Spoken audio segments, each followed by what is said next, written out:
Hi guys, welcome back to the next director's chat. We're looking at the Bandit world of Terry Gilliam, so let's get into it. Welcome back to the next director's chat. We're talking about director Terry Gilliam. But don't get to subscribe and click on the bell. So talking about Terry Gilliam. Now, of course, I'm not going to talk about his TV shows or short films. I'm going to talk about his movies to start. So in 1975, we had Monty Python and the Holy Grail, which is a 1975 British comedy film based on the Arthurian legend, written and performed by the Monty Python comedy group, Graham Chapman, John Cleese, Terry Gilliam, Eric Idle, Terry Jones, Michael Palin, and directed by Gilliam and Jones in their feature directorial debuts. It was conceived during the hiatus between the third and fourth series of their BBC television series, Monty Python's Flying Circus. It made $5,282,000 budget. And Monty Python and the Holy Grail grossed more than any other British film screened in the US in 1975, and has since been considered one of the greatest comedies of all time in the US. I've not seen this movie. 1977, we had Jabberwocky, which is a 1997 British fantasy comedy film. It stars Michael Palin, Harry Hay Corbett, John Lee, Monsieur Warren Mitchell, Max Wall, Rodney Bewes, John Bird, Bernard Bresslaw, Terry Gilliam, Neil Innes, and Terry Jones.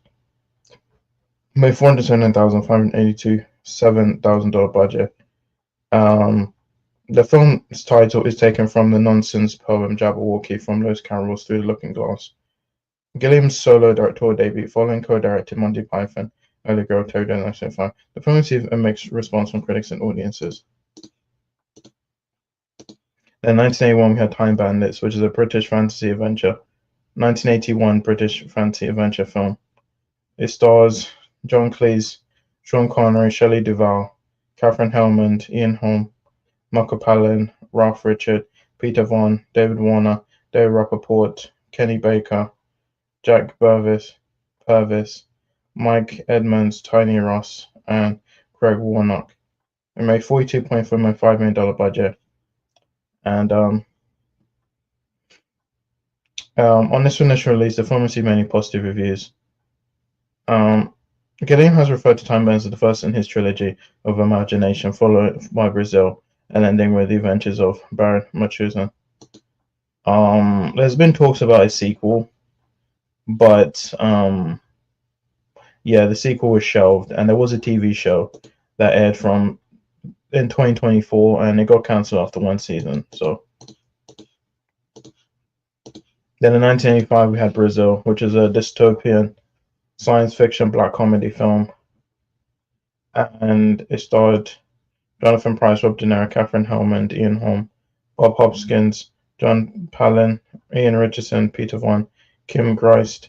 Made $9.9 million and $15 million budget, and the film was unsuccessful in its initial North American release. It has since become full following. This came in 1985.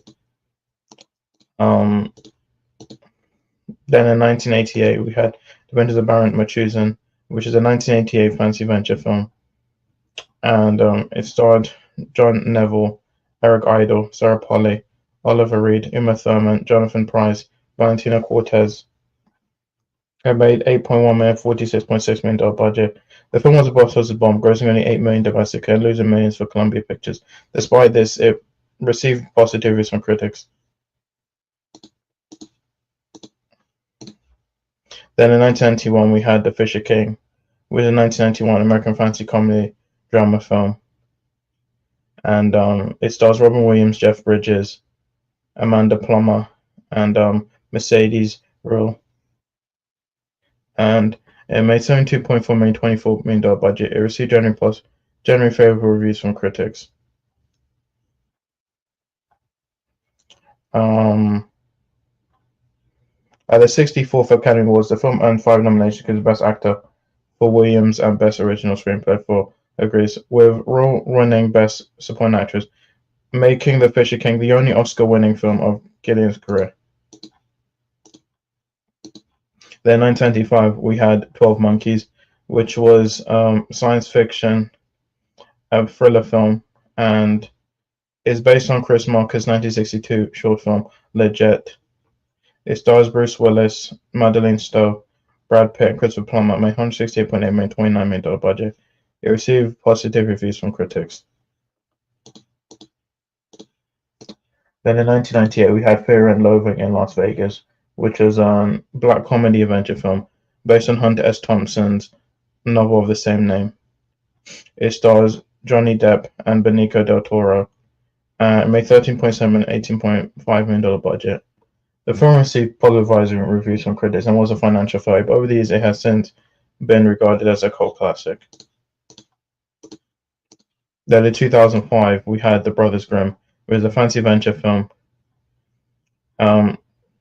It is a heavily fictional reimagining of The Brothers Grimm as traveling con artists in Napoleon French-occupied Germany during the early 19th century.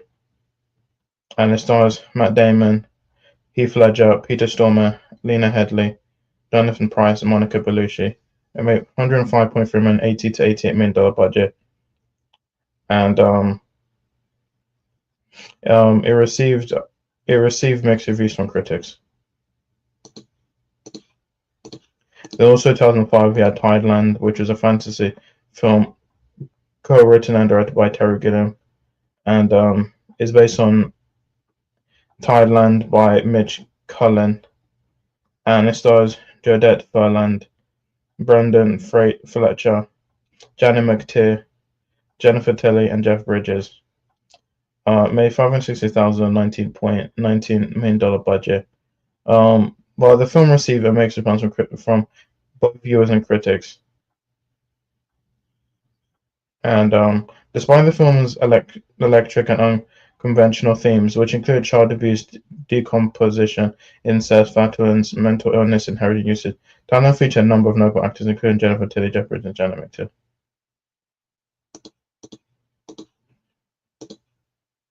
In 2009, we had Imaginarium of Dr. Paranus, which is a fantasy film. It starred Heath Ledger, Christopher Plummer, Vern Troyer, Andrew Garfield, Lily Cole, Tom Waits, Johnny Depp, Colin Farrell, and Jude Law. It made $64.4 million, $30 million budget, and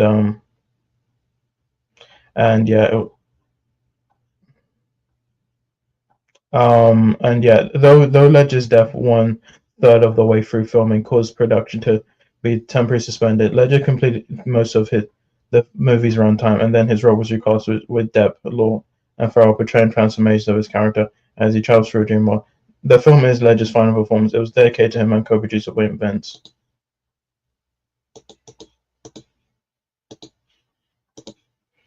Then in 2013, we had The Zero Theorem, which is a science fiction film, and it starred Christoph Waltz, Dave Thewlis, Melanie Thierry, Lucas Hedges.